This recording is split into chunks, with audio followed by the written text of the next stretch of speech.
नमस्कार. माझं नाव अथर्व देशमुख. लेखक महेश शेट्टे सर यांची आपण त्यांच्या जी ए द लॉस्ट पॅराडाईज या पुस्तकावर मुलाखत घेत होतो. अ, हे सरांनी जी ए कुलकर्णी यांच्यावर लिहिलेलं चरित्रात्मक पुस्तक आहे आणि हा मुलाखतीचा दुसरा भाग आहे. सर, थँक्यू, तुम्ही मुलाखतीला होकार दिलात आणि जॉईन झालात. आणि सर, पुढचा प्रश्न असा आहे की जी ए कुलकर्णी यांच्या बालपणाबद्दल सांगू शकाल का? सर्वसाधारणपणे माझ्या दृष्टीने बालपणीचा काळ हा वयाच्या 3ऱ्या वर्षापासून सुरू होतो. कारण पहिलं एक वर्ष तो जेमतेम उभं राहण्यातच जातं. दुसरं वर्ष याला इंग्रजीत टेरिबल टू असे म्हणतात. कारण त्यावेळेला तो सगळ्या घरातली प्रत्येक वस्तू, प्रत्येक माणसाची ओळख ही सगळी त्याची चालू असते. एक्सप्लॉयटेशन म्हणतो ना आपण, प्रत्येक गोष्ट एक्सप्लॉइट करत असतो. काय प्रकार आहे हा? प्रत्येक गोष्ट ते तोंडात घेऊन बघायची असते. पण 3 वर्ष झाला की त्याला साधारण आईचं त्याला पहिल्यापासून माहिती असते. पण तो आईच्या सहवासात जास्ती रमायला लागतो. आणि हे शेवटी काय असतं, आईवर अवलंबून असते जास्ती. तर जयची आई या बालपणीच्या काळात, म्हणजे साधारण शाळेत जायच्या आधी, म्हणजे बिगरीच्या आधी असं म्हणे. बिगरी म्हणजे आता जे ज्युनियर के जी, सिनियर के जी आणि फर्स्ट स्टँडर्ड असं असतं ना. तर त्यावेळेला अं, त्यांची आई त्यांना कथा सांगायची, गोष्ट सांगायची.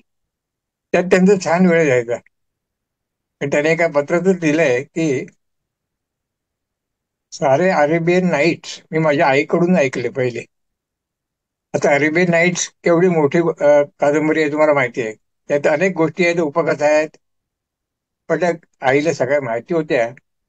आणि तो चांगला संस्कार झाला त्यांचा. म्हणजे हा संस्कार त्यांना भावी आयुष्यात पण उपयोगी पडला. कारण त्यांना वाचनाची नंतर आवड झाली असणार त्यातून. दुसरं म्हणजे त्यांच्या कुटुंबातली एकात्मता फार होती. म्हणजे कुटुंबातले जे काही व्यक्ती होत्या त्या एकामेकाला धरून होत्या, एकामेकावर प्रेम करणाऱ्या होत्या, त्यांच्यात सामंजस्य होतं एकामेकात. आणि वडिलांची आणि आईची दोघांची शिस्त कडक होती. आता मी काय अभ्यास केला त्यांचा, तर त्यांच्या 4 कथा आहेत: स्तुती, राधी, चैत्र आणि कैरी. तुम्ही एक पाहिलं तर ह्या 2 अक्षरीच कथा आहेत सगळ्या. त्याने 5वी कथा लिहायची होती आपल्या मामावर. त्याचं नाव बहुतेक केळी त्यांनी निवडलं होतं. पण ती कथा लिहून झालेली नाही. तर ह्या ज्या 4 कथा मी निवडल्या, त्यात त्यांच्या एक एक व्यक्ती कशा नाहीशा होतात हे समजतं.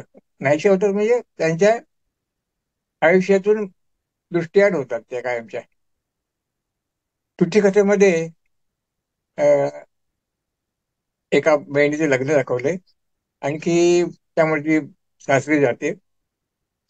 त्याचप्रमाणे काहीतरी त्यावेळेला वडिलांची भांडण होतं म्हणून त्यांचा मोठा सावत्र भाऊ होता. तो घर सोडून गावाला निघून जातो. अशी घरात माणसं कमी कमी व्हायला लागतात. आणि नंतर राधी कथा येते. राधी कथेत ते फक्त तिघेच असतात, म्हणजे आई, वडील आणि स्वतःची आहे. हे- ह्या पण कथेत त्यांनी मी म्हणून स्वतःचा उल्लेख केलाय. मी म्हणून त्यांनी कुठेही उल्लेख आतापर्यंत केलेला नाही. ह्या 3च कथा आहेत त्यांच्या: राधी, चैत्र आणि कैरी. याच्यामध्ये ते मी म्हणून येतात. पण नाही, चैत्रमध्ये त्यांनी मात्र स्वतःला नाव वेगळे दिले. पण त्याला शेवटी पण स्वतःला आम्ही म्हणतात ते, मीच्या ऐवजी. तर राधी कथेत काय होतं, राधीचं दुःख आहे जास्ती. आणि त्या कुटुंबाशी आलेले ते राधीचा संबंध या तिघांचाही हे विलक्षणरित्या चित्रलेलं आहे जीने आपल्या कथेत. ही राधी कथा अतिशय लोकप्रिय झाली. त्याच्यानंतर तिसरी कथा आहे ते चैत्र. चैत्र कथेत काय होतं, ही 3 माणसं असतातच, पण कथेच्या शेवटी आपल्याला कळतं की वडील त्या घरातून नुकतेच निघून गेलेले आहेत आणि आईला वैधव्य आलेलं आहे. तर हे ही कथेतला एक गोष्ट आहे, म्हणजे कथेतल्या प्रकार आहे हा सगळा. तर चैत्रमध्ये काय होतं शेवटी, की जेव्हा मोठी श्रीमंतीन बाई त्यांना हळदी कुंकवाला मानाने बोलवायला येतात, त्यावेळेला त्याचे वडील असतात. आता ते पहिल्यांदाच येणार असतात घरी. त्याच्या आधी बरेच इन्सिडेन्सेस घडलेले असतात, ते आता सांगत नाही मी. पण ते आल्यानंतर त्या नाणी घरात जातात आणि तिकडून जीएला सांगतात, हे बघ, त्या आल्या ती त्या बाईना हळदी कुंकवाचं करंटा दे आणि मी नाणी घरात आहे म्हणून सांग आणि निरोप घे त्यांचा काय असेल तो. त्याप्रमाणे जी ते येतात बाई, श्रीमंतन बाई, आणखी त्या गेल्यानंतर आईकडे येतात ते आणि म्हणतात, आम्ही अं, बाबा गेले, म्हणजे वडील गेले हे कोणाला सांगायचं नव्हतं म्हणून तुम्ही असं केलं काय. तेव्हा ती रडायला लागते. चौथ्या कथेत काय, कैरी म्हणून आहे त्यांची कथा. त्या कैरी कथेत त्याची आता आई पण नाहीये. आणि कैरी कथेत आणखी एक दुःख आहे, म्हणजे त्याची मावशी, म्हणजे माय मरो आणि मावशी जागो असं असतं. की त्यांची मावशीकडे ते राहायला जातात. मावशीकडे राहायला जातात आणि तिथे पण जमत नाही काही ते म्हणजे एकंदर वातावरणात काय ते मावशीला ठेवता येत नाही जरा. त्यामुळे ते परत बोलावणी करतात घरी. आणि दुसऱ्या दिवशी चाले ते की रात्री त्या गेल्या, ही मावशी पण जाते. असे एकटेच राहतात जे कुटुंबात, हे कोणच नाही राहिलेलं. अशी विचित्र अवस्था येते. हे त्यांच्या बालपणातलं मी खुणा काही शोधण्याचा या चारी कथातून प्रयत्न केला. बाकी काय नाही. म्हणजे वाईट वाटलं, पण आहे हा, असं आहे. हो. आणि सर, अ, आता तुम्ही सुरुवातीला या प्रश्नात उत्तर दिलंच आहे काही प्रमाणात, पण तरी जे कुलकर्णी यांच्या व्यक्तिमत्वाबद्दल तुम्हाला काय वाटते? म्हणजे ते बऱ्याच वेळा लोकांना टाळायचे असे म्हटले जाते, तर त्याबद्दल सांगू शकाल का? अ, जैनचं शिक्षण बेळगावला झालं. म्हणजे सांगितलं त्याप्रमाणे अगदी शाळा कॉलेज, BA MA, म्हणजे त्या कॉलेजमधून ते रेक्टर म्हणून पण काम केलं त्यांनी. आणि ते MA त्यांनी कम्प्लीट केलं तिकडनं. त्याच्यानंतर काय होतं, आता नोकरीसाठी प्रश्न आला. तर नोकरीसाठी ते सुरुवातीला मुंबईला गेले. मुंबईत काय त्यांना जमलं नाही. त्यांचे मित्र होते, त्याच्यामुळे ते तिकडे गेले. PWD मध्ये त्यांना नोकरी मिळाली होती. पण त्यांना ती मुंबईच मानवली नाही. कारण मुंबईत त्यांचं राहण्याचं असं ठिकाण असं कुठेही नव्हतं. हॉटेलमध्ये जायचं कुठल्या तरी स्वस्त, आणि मग सगळं पगार भागवायचं, म्हणजे विचित्र होतं ना. आता जर तुम्ही म्हणाल तर मुंबईत राहणं एकट्याने कोणी नातेवाईक नसताना फार कठीण आहे. त्याच्यानंतर ते बेळगावला काही दिवस त्यांनी शिक्षक म्हणून शाळेत नोकरी केली. आणि अखेर शेवटी ते आणखी एका कॉलेजमध्ये गेले. त्या ठिकाणी एखादं वर्ष काढल्यानंतर त्यांनी मग धारवाडला गेले. ते धारवाडला त्यांना चांगली नोकरी मिळाली आणि त्यांना जे जॉब सर्टिफिकेशन धारवाडला मिळालं त्यात ते खुश होते. मुख्य काय झालं की बेळगावला त्यांचे सगळे ओळखीचे होते. धारवाडला तसं कुठे ओळखीचं नसतं. त्यामुळे ते एखाद्या ऋषीमुनीप्रमाणे त्यांना त्या ठिकाणी एकांतवास प्राप्त झाला होता. धारवाडला असताना अगदीच ओळखी नव्हते असं नव्हे. कॉलेजमधले होते प्रोफेसर्स, इतर क्लबमध्ये पण जायचे, पण त्याची कोणाची घरी कोणाची जात नसत ते सहसा, व टाळत असत. आणि त्याचप्रमाणे घरातही कोणाला बोलवत नसत. आता तुम्ही म्हणाल की हा माणूस घाणेपणा काय प्रकार आहे, असं वाटणं साहजिक आहे. पण त्या एकांतवासात त्यांनी काय केलं असेल, तर मानवी गाभ्याकडे जाण्याचा एक अथक प्रयत्न केला. आणखी एक महत्वाची गोष्ट सांगायची म्हणजे त्यांचे दिवसाला इंग्रजी पुस्तकांचं वाचन किंवा कुठल्याही इतर मराठी पुस्तकाचं वाचन जवळजवळ ते 400-500 पानं वाचून काढत दिवसाला. आता तुम्ही सांगा, जर मला वाचायचा इतका नाद असेल तर मला बोलायला, बहिणीशी जरी बोलायला वेळ मिळेल का घरात? तेव्हा ते जास्त कोणाशी बोलतच नसत. जेव्हा गरज पडेल तेवढच बोलायची. पण तो दुसरी एक त्याची बाजू धरली आहे. पण म्हणजे हे वाचन, मनन, चिंतन, लेखन, आणि त्यांना सिगारेट ओढण्याचं नाद होतं, त्याच्यात ते सगळे व्यग्र असायचे नेहमी. रात्री त्यांना जेवायला पण बोलवायला कुणी जायचं नाही. ते वेळेवर जेवायला येणार, मग बरं शेंड झालं की हाका मारायचे नाही कुणी, बहिणीने. असं यांचं दंडक असे. आणि त्यावेळेला ते काहीतरी कथा द्यायचे. पर्टिक्युलरली दिवाळीच्या सीझन मध्ये व्हायचं, दिवाळीच्या अगोदरच्या दिवाळी अंकात त्याच्या नेहमी, सगळ्या दिवाळी अंकातून 4-5 त्यावेळेच्या महत्वाच्या दिवाळी अंकातून त्याच्या कथा यायच्या. आणखी एक गोष्ट सांगायची म्हणजे, माणूस गाण्याचे नव्हतेच ते, पण त्यांना त्यांचं पत्रव्यवहार जवळजवळ 200-250 लोकांशी त्यांचा पत्रव्यवहार होता. हा त्यांचा काही लोकांची पत्रव्यवहार म्हणजे 30-35 वर्ष चाललेला होता. काही लोकांची ते इंग्रजीतून पत्रव्यवहार करीत. तर ही पत्र लिहिण्याची जो काही वेळ लागतो किंवा ते लिखाणाला वेळ लागतो, आणखी त्यांचं पानं देऊन झालेली, त्यांच्या साहित्यापेक्षा ती पत्रलेखनाची पानं जास्ती आली. हेमा अंतरकरांची एक परवा मुलाखत ऐकली. त्यांनी सांगितलं, जेनचं मला 58 पानी पत्र आलं. आता तुम्ही बघा, 58 पानी पत्र आले लिहायचे म्हणजे कसे, जवळजवळ अक्षर काढून द्यायचे असे, म्हणजे सुट सुट काय लिहायचे नाही फार. एक ओळ झाली की दुसरी बाजूला ओळ, तिसरी, म्हणजे मध्ये काही जागा नसेल, असं खचाखच भरलेलं लेखन असायचं. हा ह्याच्यात त्याचा वेळ सगळा जायचा ना. त्यामुळे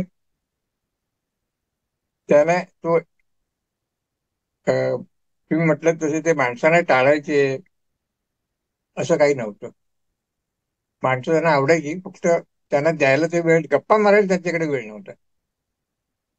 हे त्यांचं वैशिष्ट्य होतं. त्यामुळे कोणाला बोलवत पण नसत, आपण होऊन कोणाच्या घरी जात पण नसत. हो. आणि आता हा अ, असा प्रकारचा जो आहे, हे सत्य सगळं जगाने स्वीकारलं पाहिजे. हो. आणि प्रसिद्धी जर आणि म्हटली, तर प्रसिद्धीचा मोह पण त्याने आयुष्यभर टाळला. म्हणजे कुठेही तुम्ही शहरात जायचे, म्हणजे एका दुसऱ्या कार्यक्रमाला गेले असतील ते, पण त्याची काहीतरी कारणं होती. तशीच हो.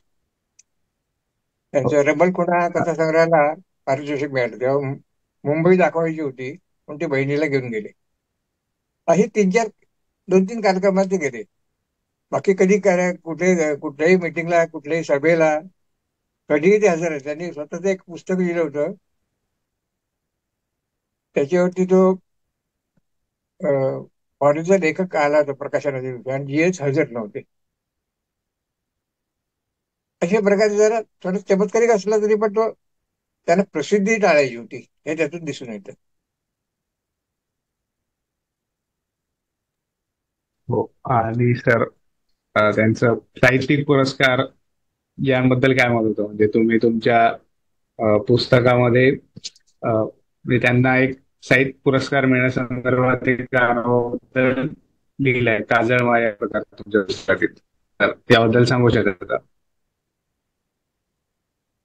काजळ माया याच्यावरती त्याच्या धाकट्या बहिणीने, म्हणजे मोठी पण प्रभा होती आणि लहान होती ती नंदा पैठणकर. त्यांनी एक प्रिय जीए सप्रेम नमस्कार विनंती विशेष, म्हणजे प्रिय जीए सन विवी, अशा प्रकारचं पुस्तक लिहिलं होतं. संपादित केलं होतं खरं ते. त्यात त्यांचे काही स्वतःच पण लिखाण होतं. त्याच्यात त्यांनी काजळमायाची संपूर्ण कहाणी दिली होती. त्यावेळेला काय झालं, शास्त्र रेगे नावाची एक लायब्ररी होते. त्यांनी ऑब्जेक्शन घेतलं, पण त्यावेळेला जे साहित्य अकादमीचा जो पुरस्कार प्राप्त आला, त्याच्यामध्ये त्यांनी आक्षेप घेतलेला आहे. आता आक्षेप घेतल्यानंतर त्यांनी काय केलं, त्यांना साहजिकच मोठा मनस्ताप झाला. बरं, इतके काही सोपं नव्हतं म्हणजे, त्यांनी प्राईज घेतलं होतं, त्याचे पैसे पण घेतले होते. पण त्याच्यानंतर ते असं प्रसिद्ध झाल्यानंतर त्यांना अतिशय त्याचा मनस्ताप होऊन त्याची जीवाची घालमेल झाली, खळबळ इतकी झाली. पण तो त्याही वेळेला त्याने स्वतःचा तोल राखून ठेवला. ते कुठल्याही तोलक्षणी त्यांचं हे गेलेलं नाही, टेम्परामेंट गेलं नाही. आणि त्याने काही असे अजवा काही कोणाला बोलले पण नाहीत. त्याने जो पुरस्कार जाहीररित्या परत केला. परत केला. आणि की खरं तो एका थोर मानसिक थोर साहित्यिकाचा मानसिक खच्चीकरण करण्याचा एक डाव होता. आणि असा हा मराठी साहित्याच्या इतिहासाच्या पानांवर उमटलेला तिलकट डाग कधी न जाणारा आहे.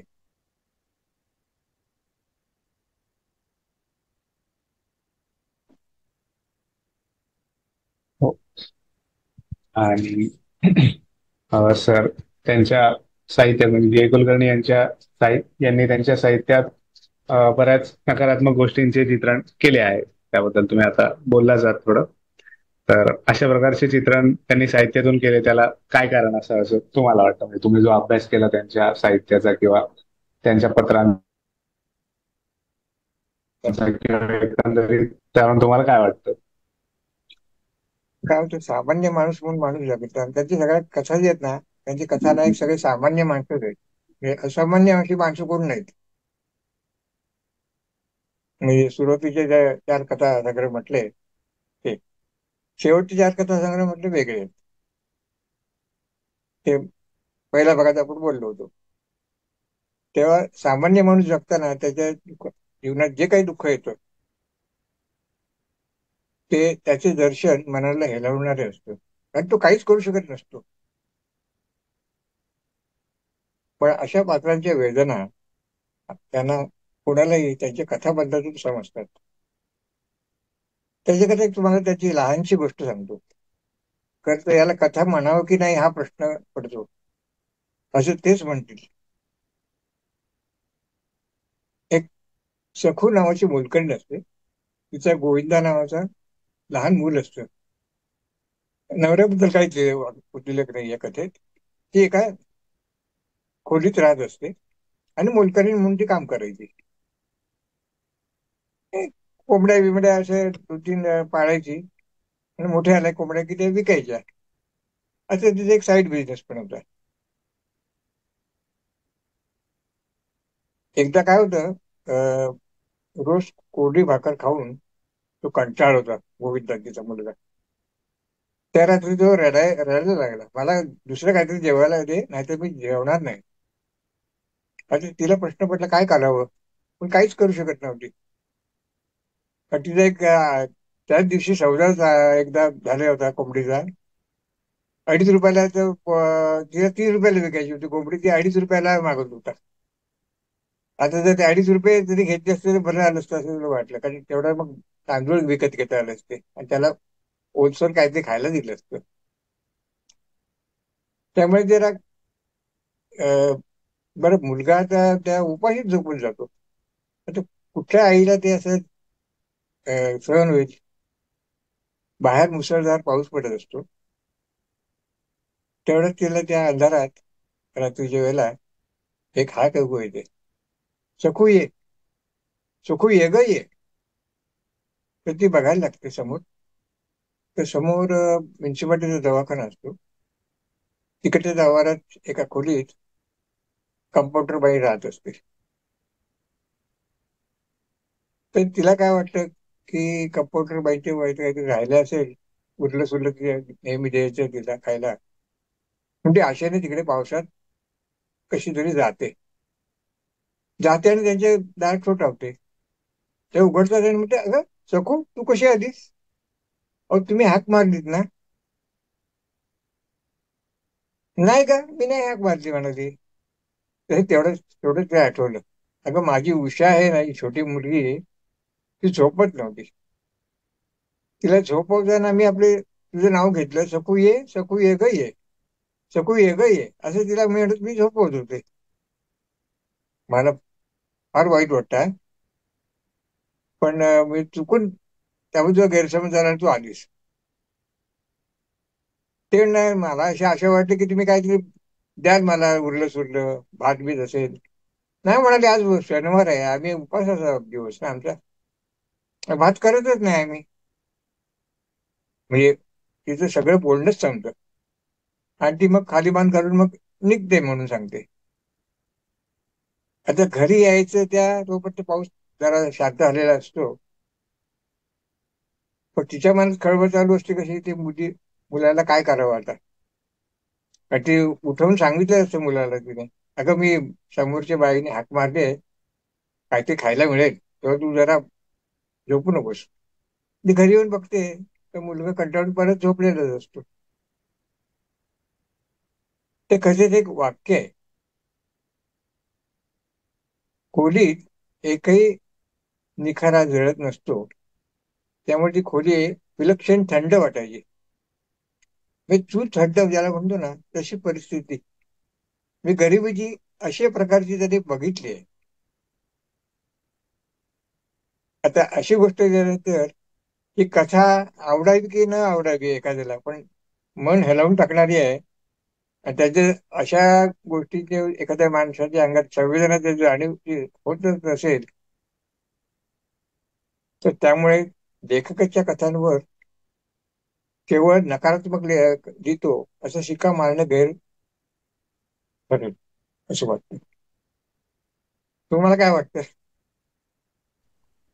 मला म्हणजे माझं जेवढं आकलन होतं त्यानुसार मला जाणवलं की नकारात्मक चित्रण आहे जे मी वाचलं त्यानुसार, तर म्हणून मला हे विचारावं वाटलं तुम्हाला. असं झालं. नकारात्मक जरी असलं तरी सत्य काय आहे ते समजून घेतलं पाहिजे ना. केवळ नकारात्मक हे हो. अं, आहे नकारात्मक, हे तितकंच खरं आहे, त्याच्याबद्दल काय नाही म्हणणं नाही. हो. हो. आणि सर, तुमचं पुस्तक जे आहे जी ए द लॉस्ट पॅराडाईज, त्यातील हम्म, शेवटच्या प्रकरणाला तुम्ही पिंगळा वेळ हे नाव दिले आहे. तर या हम्म. शेवटच्या प्रकरणाला हे नाव देण्यामागे काय कारण आहे, तर त्याबद्दल सांगू शकाल का या प्रकरणाबद्दल? अं, जेने एक प्रसाद नावाची कथा लिहिली, चांद शकून कथा संग्रह आहे ते नाव. त्या संग्रहात जी प्रसाद कथा होती वाचून मला काहीच समजली नाही. म्हणजे कथा आणि आवडली, कथेचं वर्णन वगैरे सगळं शेवट सगळं समजलं. त्या कथा समजली नाही, पण त्या कथा लिहिण्याचा हेतूच समजला नाही त्यांचा. तर त्याने एका अं, पत्रात वाचायला पाहिजे मला. हे एका कवीच्या शोकांतिकेची गोष्ट आहे. आता ती मला तितकीशी पटली नाही, किंवा ती काय इतकीशी त्या कथेशी संबंधित वाटली नाही मला, जरी कथे जीने पत्रात दिलं असलं तरी. मात्र जीने या कथेबद्दल हेमा अंतरकर यांना एक सविस्तर पत्र पाठवलं. तर त्यांनी ह्या पत्राबद्दल लिहिलं होतं की मला ही एका पत्रात दिलं होतं, त्यांना प्रश्न विचारला होता की ही कथा मला समजली नाही, तुम्ही सांगाल का. तर त्याने ते सविस्तर काय काय त्याच्यात आहे, पण ते पत्र काही प्रसिद्ध झालं नाही. आणि ते त्या दोघांतच राहिलं, त्याचं रहस्य. आता ह्या कथेत त्यांनी काय म्हटलंय, तिकडे एक गुलमराचं झाड असतं. गुलमराचं झाड माझं मला किती मनोहर दिसतं. फक्त तो पिरियड असतो त्या शेंगा धरण्याचा पिरियड असतो, तोपर्यंत काय होतं, सगळी लाल लाल सुंदर फुलं नष्ट झालेली असतात आणि शेंगा खडखडत असतात. तर पहाटेच्या वेळेला त्या प्रसाद कथेत दोन अपंग असतात, ते बसलेले असतात. त्यातला एक अपंग म्हणजे त्यावेळेला त्याचा अनुभव त्यातला एक सांगतो. पहाटेच्या वेळेला त्या गुलमोहराच्या झाडावर एक पिंगळा येतो आणि तो अर्धा अर्धा तास सतत बोलत असतो. आणि तो रोज आदेशावर राहतच नाही. ही पिंगळा वेळ ही फार महत्वाची असते. कारण त्यावेळेला काय होतं, रात्र सरलेली नसते, पहाट देखील झाली नसते. म्हणजे तुम्ही बघितलं तर साधारण 6 वाजता पहाट होते असं आपण एक धरलं, तर 5:30च्या सुमारास काय होतं, काळोखच असतो.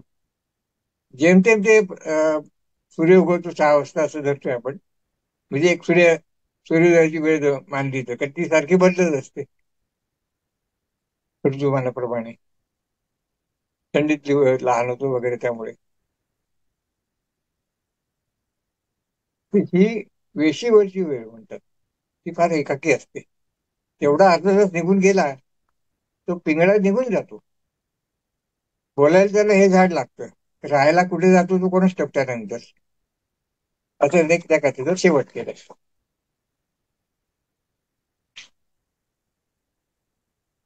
तर ही काळीच वेळ निभावून एकदा नेली की सारा दिवस व्यवस्थित जातो.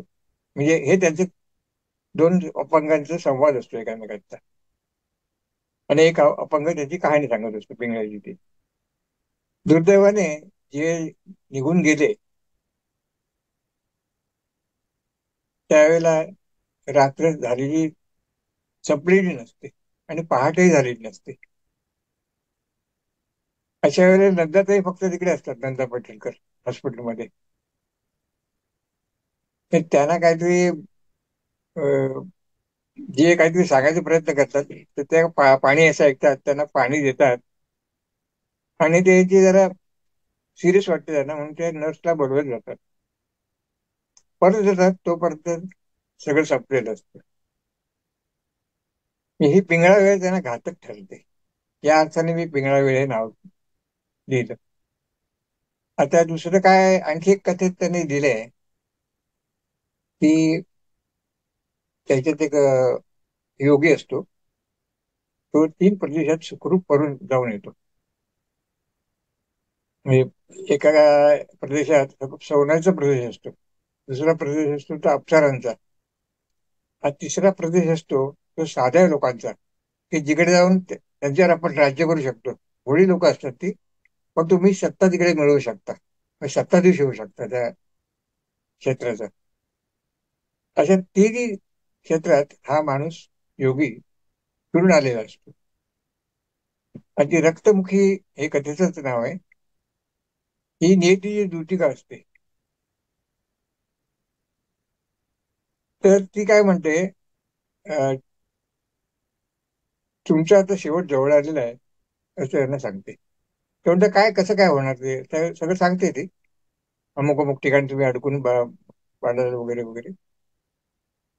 त्यावेळेला ती तिकडे जाते, तर त्यांचे गुडघे निकामी झालेले असतात, आणि आता मृत्यूचीच वेळ जवळ आलेली असते. तर ती म्हणते, ते सांगतात तिला, मला बाहेर काढायचं इकडनं, या खड्ड्यात अडकलो तिकडे. ते बेचकेत अडकलेले असतात एका, तिकडून मला बाहेर काढ. ते म्हणलं काही उपयोग नाही, आता आता संपलं, सगळं संपत आलंय. तुम्ही त्या तिन्ही प्रदेशात जाऊन आलात, कारण त्या प्रदेशात जे घडणार होतं ते केवळ इकडेच घडावं अशी सगळी नियती आहे. नियतीवादावरची कथा आहे केवळ. तसं जे मुंबईला फिरून आले, बेळगावला काही दिवस होते त्या शाळेत, आणि तिसरे ते मग धारवाडला गेले. पण तिकडे जे घडणार नव्हतं, जे काही घडणार होतं ते फक्त पुण्यात घडणार होतं. पुण्यात त्यांचा शेवट होतो.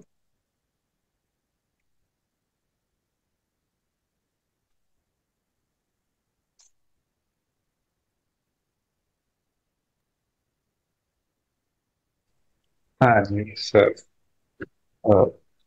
तुम्ही पुस्तकात जी ए कुलकर्णी यांच्यावर प्रदीप कर्णिक यांनी लिहिलेला एक लेख समाविष्ट केला आहे. तर हे तुम्ही नियतिवादाबद्दल आता बोललाच थोडं. तर प्रदीप कर्णिक यांचा हा लेख पुस्तकात समाविष्ट करावा असे तुम्हाला का वाटले? ते फक्त नेमका स्पेसिफिकली प्रदीप कर्णिक यांचा का करावा वाटलं समाविष्ट तुम्हाला? बरोबर. जीएनच्या जवळजवळ नावासाठी 100 एक असे लेख प्रसिद्ध झाले आहेत आजवर. म्हणजे हे मिनिमम आकडा सांगतो, जास्ती मला असतील तर माहिती नाही. म्हणजे सगळे लेख काय आपल्या वाचनात येत नाही, अनेक नियतकालिकातून येतात आणि काही लोकल पेपर मधून येतात. ते सगळे काय आपल्यापर्यंत पोहोचत नाहीत. तरी माझ्याकडे बरेच लेख मी गोळा केलेले असे आलेले. त्या लेखात अं, तो लेख लिहिण्याच्या अगोदर प्रदीप कुलकर्णी लिहितात एका बुक म्हणून एक लोकसत्तेचं एक सदर असतं. अजूनही आहे ते, आता ते फॉरेनच्या कथावर असतं केवळ, म्हणजे इंग्रजी साहित्यावर असतं. ते दर रविवारी असतं. सॉरी, दर शनिवारी असतं.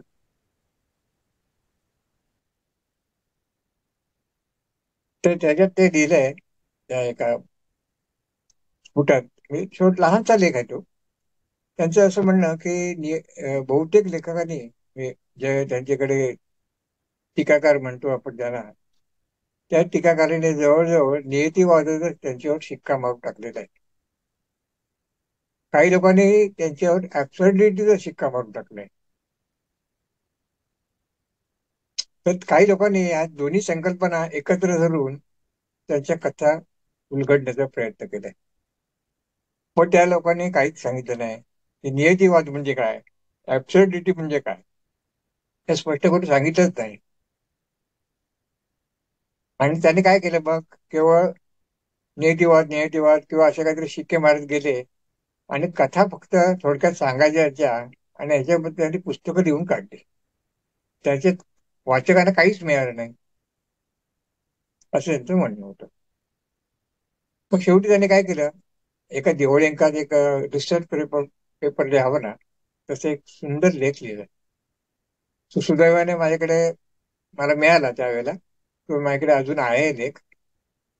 तो जसा जसा मी घेतला, शेवटचे काही जरा कंटाळवाणं वाटलं, 2-4 वाक्य एवढी कळली असती कदाचित. पण म्हणजे डुप्लिकेशन म्हणा किंवा असं नको वाटलं मला ते. लिमिट करायची होती, पानं पण लिमिटेड ठेवायची होती ना. म्हणजे पुस्तकाचं पृष्ठसंख्या काहीतरी लिमिट मध्ये ठेवायलाच लागली. तर तो लेख तुम्ही जरूर वाचा. कारण शेवटी हे सगळं त्यांनी ह्याच्यात नियतिवाद म्हणजे काय स्पष्ट केलं. ते नियतिवाद आणि ऍब्सर्डिटी. तर नियतिवाद हा ग्रीकांचा, असं यांचं म्हणणं आहे. आणि ऍब्सर्डिटी ही त्याच्यानंतर नवीन तत्वज्ञानीने हे हा एक अ, अनुबंध शोधला जीवनातला, की ऍब्सर्ड आहे सगळं, काय अर्थ नाही जे घडतं त्याला, निरर्थक आहे, असं ऍब्सर्ड म्हणून ते म्हणायचे. आता ह्या दोन्ही परकीय कल्पना आहेत. तर प्रदीप कर्डिकांचं म्हणणं काय होतं, की त्यांनी जर त्या कल्पना उचलल्या असतील नियतिवाद किंवा ऍब्सर्डिटी, तर त्याच्या फॉरेनच्या लेखकाकडून त्यांनी उसना घेतलेला आहे असं वाटतं. म्हणजे त्याने स्वतःच काहीच नाही त्यांच्या कथेत. अशा प्रकारे त्यांचं लेखन नव्हतं. त्यांच्या कथा म्हणजे स्वतंत्र होत्या. त्याच्यात मग काय होतं हे त्यांनी सगळं दाखवून दिलं. तर त्यांच्या मते चिंताग्रस्तता, धास्तीग्रस्तता, भयग्रस्तता, या 3 विकार माणसालाकडे असतात. आणि ते विकाराच्या आहारी गेल्यानंतर माणूस काहीच करू शकत नाही, एकदा हतबल होऊन वागतो.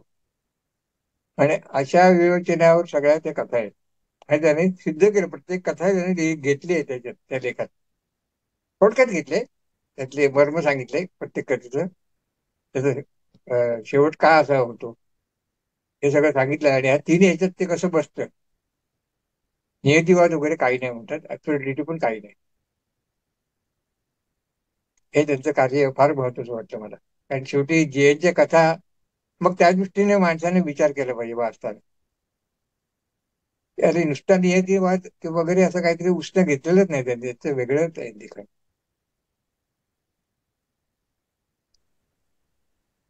Sir, thank you. तुम्ही मुलाखत दिली आणि मला वाटतं मुलाखत खूप चांगली झाली. आणि सरांच्या या पुस्तक विकत घेण्याची लिंक मी या व्हिडिओच्या डिस्क्रिप्शन मध्ये देत आहे. ज्यांना इंटरेस्ट असेल ते चेक करू शकता. Thank you sir. ओके, भेटू परत. हो सर, नक्की.